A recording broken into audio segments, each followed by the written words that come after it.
Lo que vamos a ver en esta sesión es un panorama general de las aplicaciones existentes para los sensores MEMS en la parte automotriz. Entonces voy a explicar un poco de, por ejemplo, una aplicación en particular que es la de la presión. Y vamos a ver también por ahí algunas aplicaciones de seguridad, cómo es que se integran los MEMS en esta parte de seguridad para los pasajeros del automóvil. Entonces, bueno, me voy a pasar para acá para la diapositiva.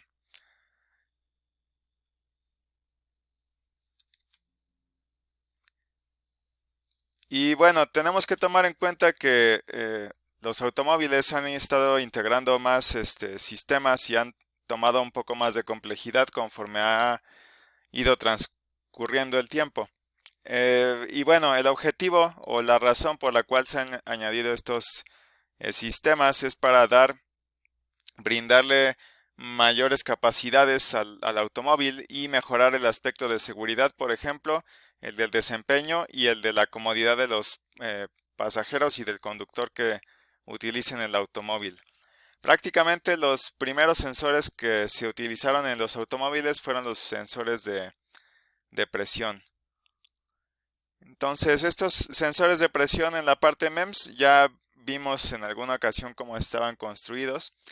Y vimos que estos sensores están formados por membranas. Entonces, la presión de algún líquido o de algún gas va a ser ejercida sobre esa membrana. Entonces, esa membrana se va a ver deformada. Y entonces, al momento en que esa membrana esté deformada, se va a causar un cambio en alguna variable, como puede ser, por ejemplo, la capacitancia o la acumulación de cargas eléctricas que vimos, por ejemplo, que en la capacitancia esto viene a través de un cambio en la geometría, que bueno, puede ser un cambio, por ejemplo, en la distancia entre dos placas, o puede ser un cambio también en el área de que se está superponiendo entre dos placas, y de esta manera entonces podemos detectar lo que es la presión. Depende, bueno, depende también el nivel de presión que queramos medir nosotros. De acuerdo a ese nivel de presión, pues va a ser el tipo de construcción del sensor de presión. Por ejemplo, en los sensores de baja presión se utilizan diafragmas de silicio, y el silicio sabemos que es un material piezoresistivo. ¿Qué quiere decir esto? Que es un material que si es deformado, va a cambiar su valor de resistencia, va a cambiar la propiedad de resistencia. Y bueno, este sensor yo sé que lo puedo adaptar a un sistema de acondicionamiento de señales para poder hacer este cambio de resistencia hacia voltaje y de esta manera poder detectar lo que es la presión. Los sensores de alta presión ya irían con otro tipo de principio de funcionamiento. Estos sensores de alta presión normalmente son fabricados como diafragmas capacitivos, perdón, y tienen una mayor capacidad de flexión. Entonces estos sensores de presión se utilizan en diferentes sistemas de los automóviles, como por ejemplo en la parte de dirección asistida, en la parte de frenos y de suspensiones. Bueno, en estas aplicaciones que estoy mencionando por acá, se usan sensores capacitivos cerámicos, lo que es dirección asistida, frenos y suspensiones.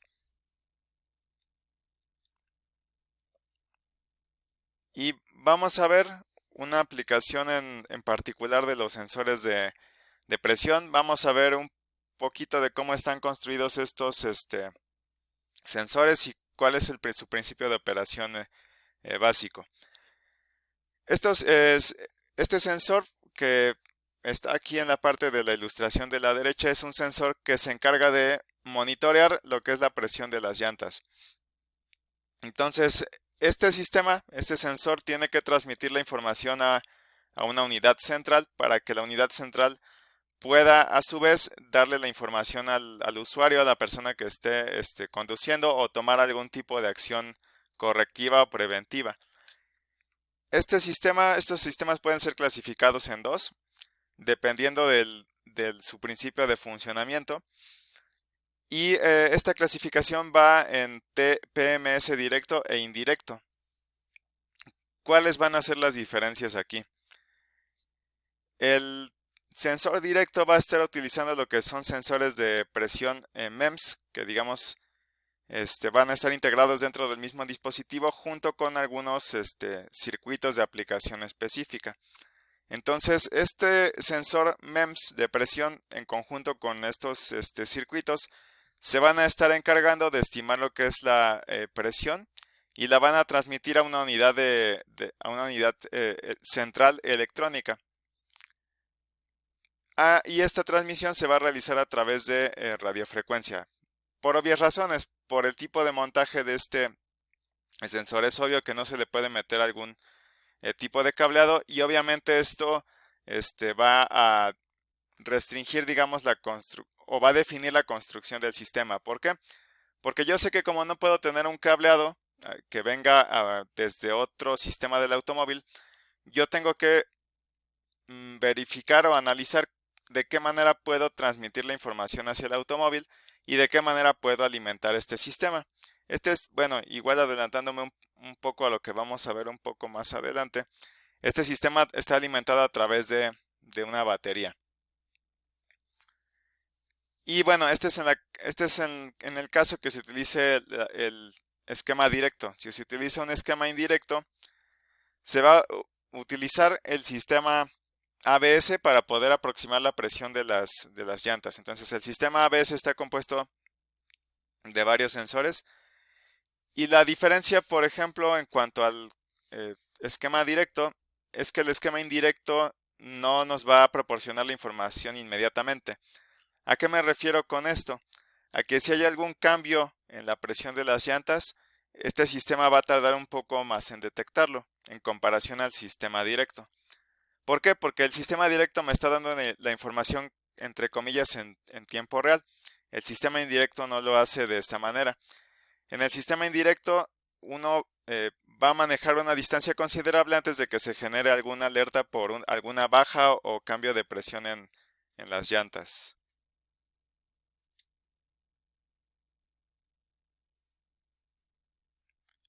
Bueno, vamos a ver cómo están compuestos estos sistemas TPMS. Vamos a ver un caso en el que, por ejemplo, este sistema esté montado, como viene en la ilustración de la parte de la derecha.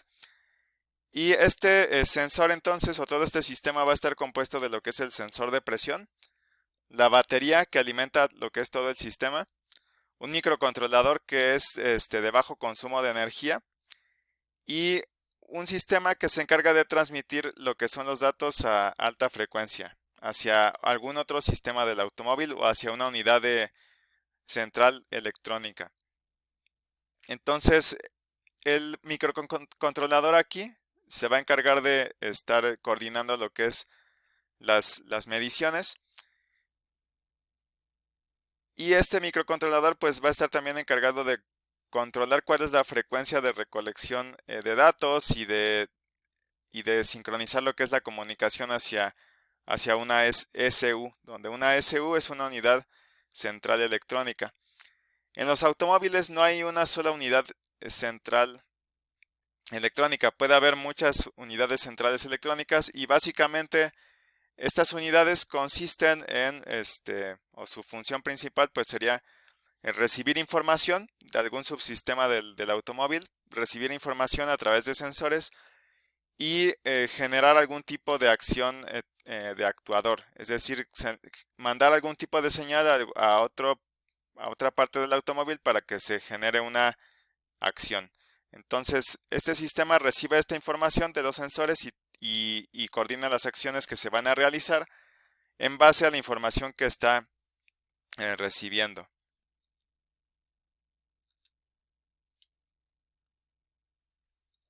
Bueno, aquí en esta diapositiva está lo que es están los componentes de este sistema. Y entonces vamos a ver que aquí dentro de este sistema hay varios sensores. Entonces el primero de ellos es un sensor de aceleración. Tenemos un sensor de presión también, un sensor de voltaje y un sensor de temperatura. Entonces cada uno de estos sensores tiene su función. El acelerómetro, la función que va a proveer es la de ahorro de energía. ¿Por qué? Porque no tiene caso estar midiendo la presión del neumático cuando no haya ninguna rotación en la llanta, cuando el auto no está en funcionamiento. Entonces, este acelerómetro sirve para activar ese modo de ahorro de energía y que no se consuma la batería antes de tiempo. Va a haber también un sensor de presión que, bueno, se va a estar encargando de medir la presión en la llanta. Va a haber un sensor de temperatura también que va a tratar de detectar si hay alguna condición de sobrecalentamiento o no. Y va a haber también un sensor de voltaje, donde este sensor de voltaje se va a encargar de determinar cuál es el nivel de batería que resta a este sistema TPMS.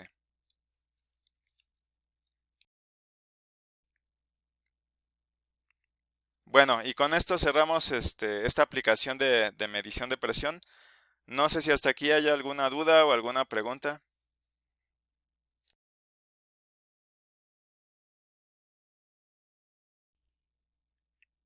Ok,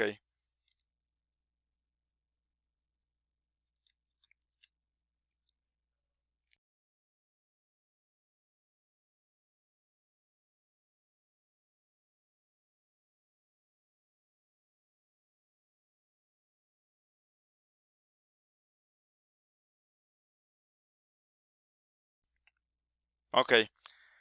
Bueno, ahora vamos a ver lo que es la aplicación de estabilidad del vehículo y seguridad de los pasajeros. Entonces, como ya comentábamos al principio, el objetivo eh, de integrar todos estos sistemas en el automóvil y el hecho de que se haya ido haciendo más complejo, es debido a que ahora pues hay que cumplir con ciertas normativas o con ciertas regulaciones de seguridad y porque los fabricantes desde luego están interesados también en reducir el número de incidentes o de muertes causadas por accidentes. Entonces, todo esto ha tenido como consecuencia que se integren estos sistemas en los automóviles, que metan sensores MEMS de diversos tipos, acelerómetros, giroscopios, sensores inerciales. Y la aplicación, por ejemplo, aquí de estos sensores sería la siguiente. A través de los acelerómetros, por ejemplo, o de los giroscopios, podemos generar algún sistema o mecanismo que se encargue de proteger a los pasajeros de algún choque frontal, de algún choque lateral o de algún vuelco. Entonces, estos diferentes tipos de percance, en realidad, desde el punto de vista del sensor, son diferentes tipos de movimiento, por ejemplo, aceleraciones laterales o aceleraciones frontales o cambios de ángulo, por ejemplo, que pueden ser detectados a través de un giroscopio o que haya una cierta velocidad angular sobre un eje. Entonces la idea aquí es que cuando se detecta algún cambio en la aceleración o algún cambio en la velocidad angular sobre algún eje en específico, se meta alguna acción correctiva o se genera alguna acción de seguridad, como es por ejemplo el despliegue de lo que son las bolsas de aire. Entonces el objetivo de estos sensores es precisamente ese, detectar un cambio en la aceleración o en la velocidad que sea no deseable, por ejemplo alguna desaceleración, algún cambio de una aceleración, de un nivel de aceleración a un nivel de aceleración más bajo en un determinado instante de tiempo. Y de hecho, los sistemas de seguridad en los automóviles se pueden clasificar de diversas maneras. Entonces, lo podemos clasificar de acuerdo a lo que provee cada tipo de tecnología. Entonces, de acuerdo a esta clasificación, existen cuatro puntos diferentes. Y el primero de ellos es el de tecnologías de la prevención. Entonces, este es, estas tecnologías ayudan al conductor a que sea consciente, digamos, de las condiciones del camino, eh, minimizar las distracciones para el conductor, etcétera. Tecnologías de respuesta. Estas tecnologías van a ayudar me van a ayudar a mí como conductor cuando los sistemas de manejo fallan. Por ejemplo, el sistema ABS forma parte de estas tecnologías de respuesta. Tecnologías de protección. su objetivo sería minimizar la consecuencia de un accidente para los pasajeros. El ejemplo más clásico creo que se puede dar aquí es el de las bolsas de aire. Y existe otro que, bueno, es así como va de acuerdo al nivel de prevención que se tenga. Entonces, bueno, digamos, esta primera parte de la clasificación es para prevenir. Esta segunda entra en acción, digamos, cuando algún sistema falla. Este tercero, digamos, es cuando ya fue, inevitable que sucediera un accidente. Y el último básicamente sería cuando ya sucedió el accidente, ayudar a que los pasajeros puedan ser rescatados de la manera más fácil, posible. Entonces, el objetivo, desde luego, es que no se produzca ningún tipo de incidente, pero si no se puede evitar el accidente, pues, qué otro tipo de acción se puede tomar, ¿no?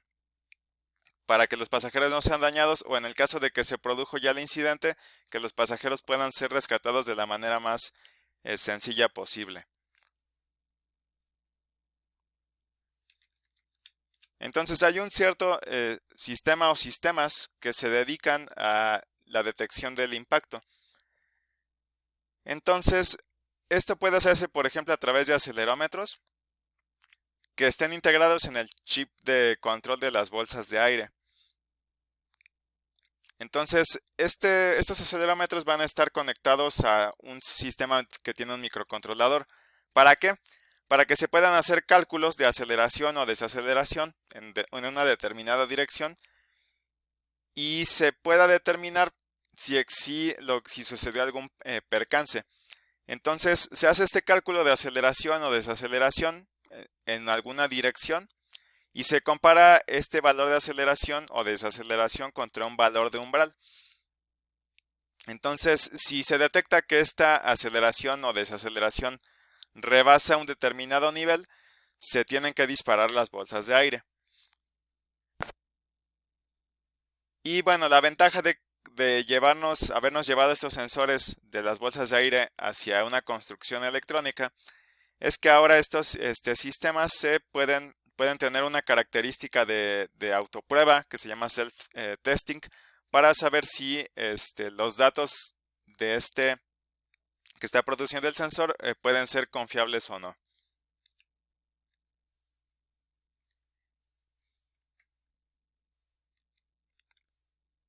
Bueno, otra de las aplicaciones, desde luego, sería la detección de volcadura. Entonces aquí la variable que se va a estar midiendo va a ser distinta. Aquí lo que me interesa detectar es el ángulo o la velocidad angular.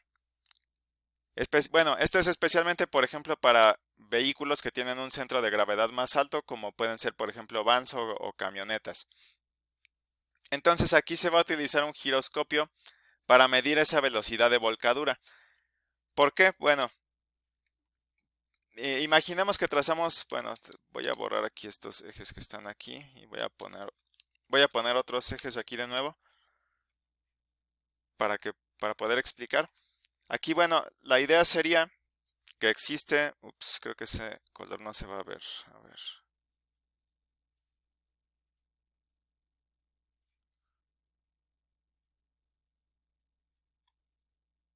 Bueno, vamos a imaginarnos que este eje que es vertical al automóvil es el eje Z y se tiene también aquí un eje Y. Entonces la idea es detectar alguna velocidad que se esté produciendo sobre el eje Y o sobre el eje Z para poder tomar alguna acción que prevenga el percance, si es que todavía es posible, o que dispare lo que son las bolsas de aire o algún otro tipo, o active algún otro tipo de sistema de seguridad.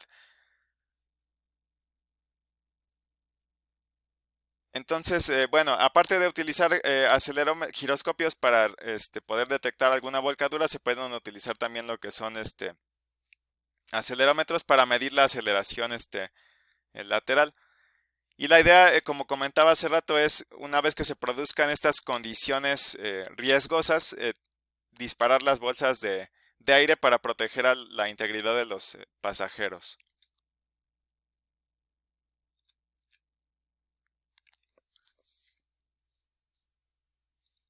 Y existe también existe un sistema dentro del automóvil que se llama control dinámico del vehículo. Entonces este sistema se va a encargar de ayudar a controlar al vehículo en caso de que ocurra, por ejemplo, algún derrape. Este sistema puede recibir varios nombres, si son todos los que están aquí. Por ejemplo, control de estabilidad, control electrónico de estabilidad, programas electrónico de estabilidad, control de estabilidad dinámico, asistencia de la estabilidad del vehículo o control de la estabilidad del vehículo. Puede tener cualquiera de estos nombres. Y este sistema general, por lo general, va a estar compuesto de un acelerómetro para poder detectar esa condición de derrape. Y va a contar también con un giroscopio para poder hacer alguna comparación de la velocidad de giro sobre alguno de los ejes. Entonces, si se produce esta condición de derrape, igual se va a detectar lo que es la aceleración en una dirección y se puede detectar también lo que es esa velocidad de giro. Y este sistema también se puede valer, por ejemplo, de lo que son sensores de velocidad de la llanta para poder determinar si existe alguna condición riesgosa o no.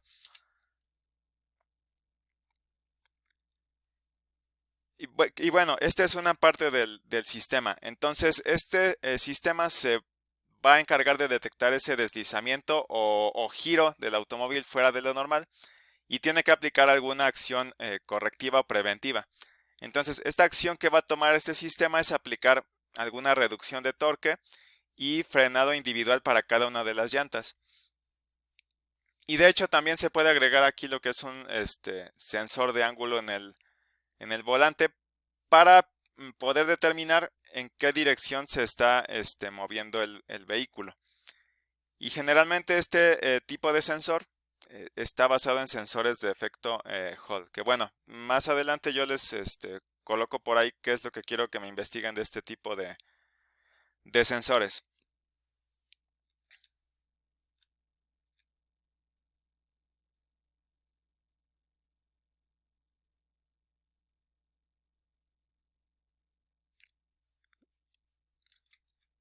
Y bueno, ya para finalizar con este tipo con este sistema, también se van a, como comentaba hace rato, pues también se va a utilizar algún sensor de giro sobre el eje vertical, un giroscopio sobre este hipotético eje Z que es vertical al automóvil.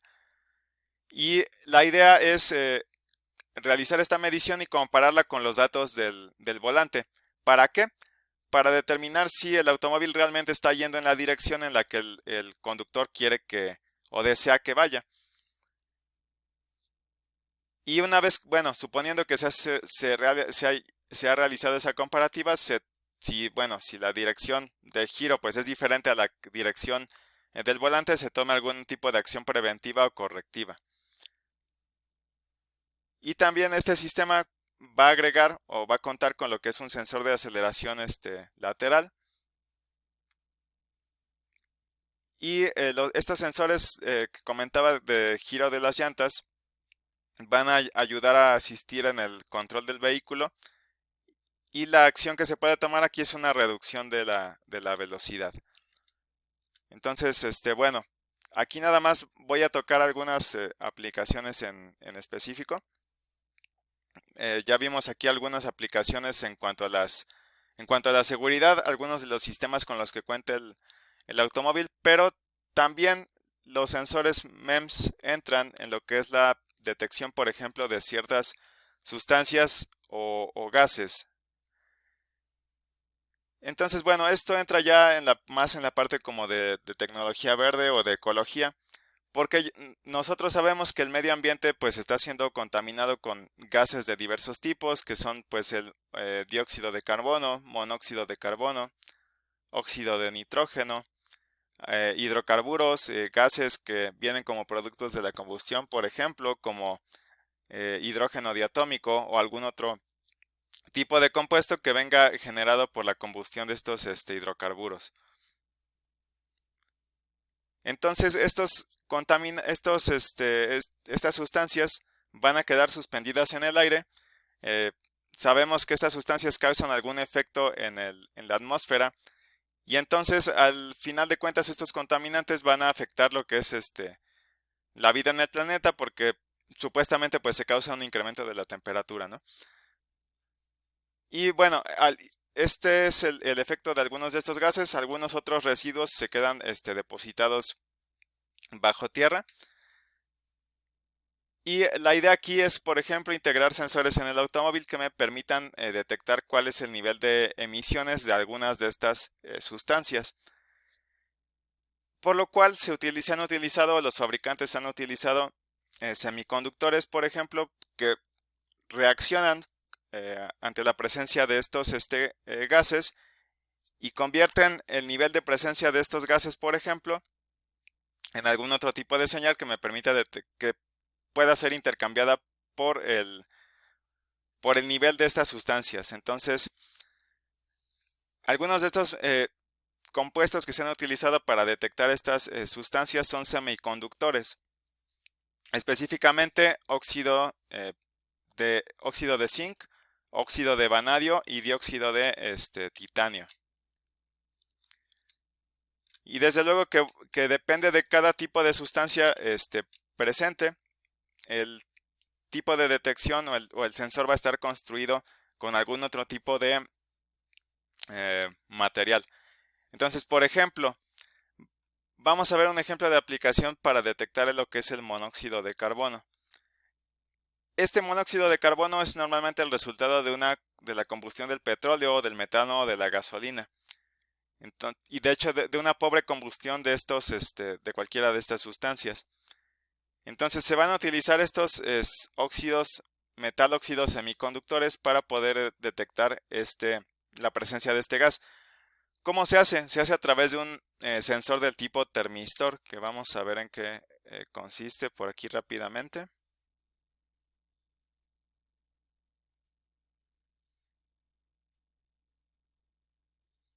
Bueno, lo checamos aquí rápidamente. Dice aquí que un termistor es un dispositivo semiconductor de dos terminales cuya resistencia, como su nombre sugiere, es sensible a la temperatura. Y normalmente estos sensores van a presentar una respuesta no lineal. ¿Qué quiere decir esto? Como está establecido aquí en esta gráfica de la derecha, la resistencia va a ir disminuyendo de manera no lineal, se va a comportar como una curva. Entonces, conforme vaya aumentando lo que es la temperatura, la resistencia del sensor se va a ir disminuyendo, pero se va a comportar de una manera no lineal. Y de hecho aquí, por ejemplo, o esta gráfica especifica lo que es el comportamiento de este sensor desde menos 100 grados centígrados hasta 400 grados centígrados. Entonces dice aquí este libro, dice la disminución en la resistencia con un aumento de temperatura indica un coeficiente térmico negativo. Bueno, ¿por qué explica esto este libro? Porque también hay materiales que se comportan al contrario, hay materiales que pudieran incrementar su resistencia conforme se vaya incrementando lo que es la temperatura. Entonces la idea aquí de utilizar un termistor es que la presencia del gas se va a detectar a través de un cambio en la temperatura. ¿Por qué existe un cambio en la temperatura? Porque se sabe que hay una reacción de las moléculas de monóxido de carbono contra la superficie del sensor. Entonces esto a su vez va a causar el cambio de temperatura y de esta manera se puede detectar el nivel de presencia de este gas. Y de hecho, para poder detectar este gas, los materiales específicos que se han utilizado acá son el cables, dice aquí, de dióxido de silicio, películas de dióxido de titanio, para poder detectar lo que es este gas. Entonces aquí directamente no se construye lo que es un sensor químico, sino que se mide el efecto de la temperatura, el efecto de este gas sobre la temperatura. Y de esta manera se determina cuál es el nivel de presencia de este gas. Otro de los gases que nos interesa estar sensando, por ejemplo, es el del dióxido de carbono. Entonces, bueno, se sabe que este gas o es el que causa el efecto invernadero. Este gas absorbe también lo que es la radiación infrarroja Y esto lo que va a causar es que se va a generar una transferencia de calor hacia el medio ambiente.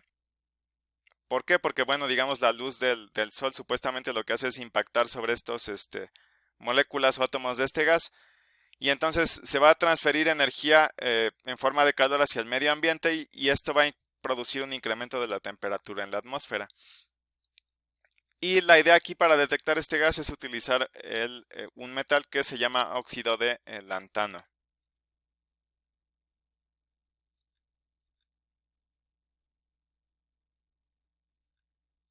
Ok.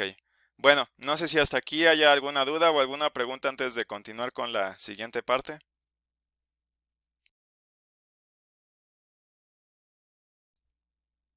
Ok.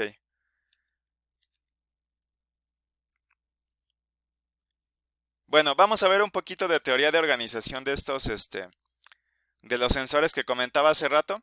Vimos que hay diferentes tipos de sensores que pueden medir lo que es aceleraciones laterales o frontales, o lo que es un cambio en la velocidad angular, para poder aplicar lo que es alguna acción preventiva o correctiva. Entonces hay casos en que en los automóviles podemos encontrar hasta 15 sensores inerciales, donde estos sensores inerciales pueden ser acelerómetros, o pueden ser giroscopios, o unidades de medición inercial, que es básicamente una combinación de de ambos sensores.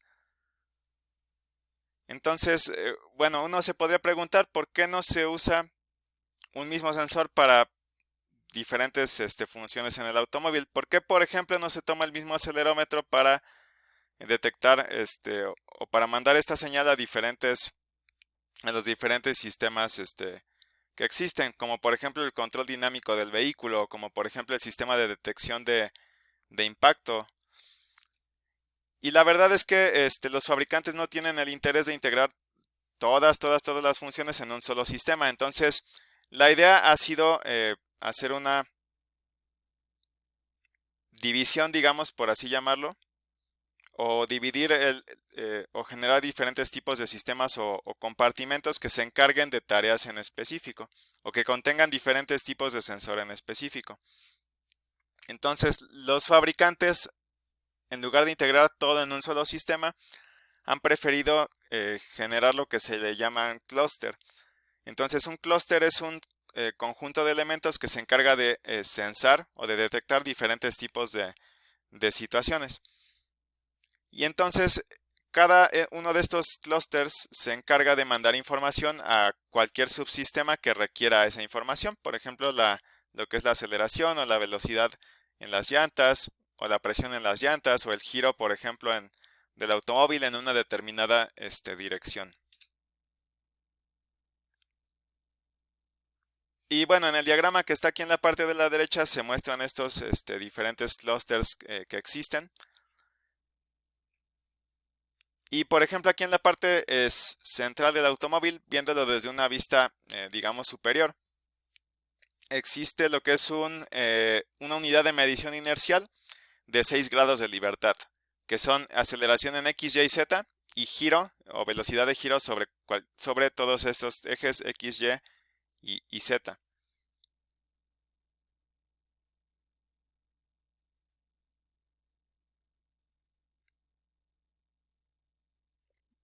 Bueno, aquí también va a haber otros sistemas accesorios que, por ejemplo, pueden encargarse de la detección antirrobo, o el mismo control dinámico del vehículo que ya vimos hace rato, o algún sistema de navegación. Todos estos sistemas entonces pueden tomar información de este clúster que estaba mostrando aquí sobre la parte central.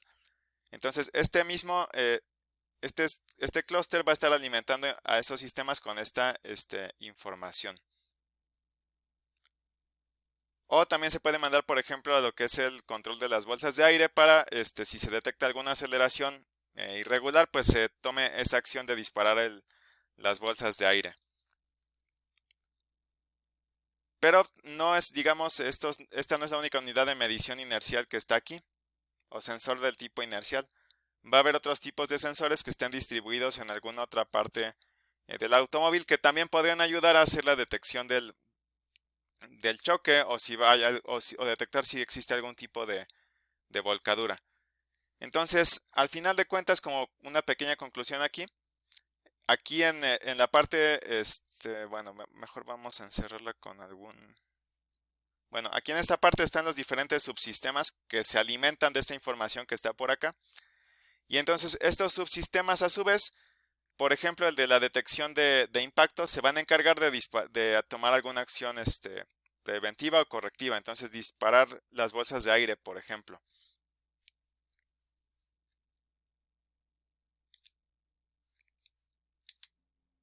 Bueno, y pues básicamente con esto estaríamos cerrando este curso de MEMS.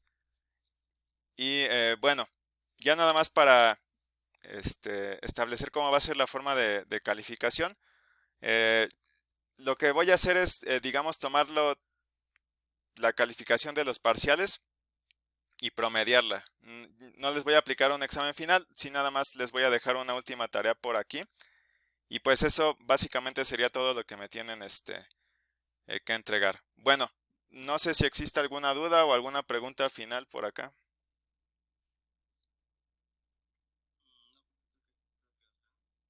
Ok, bueno.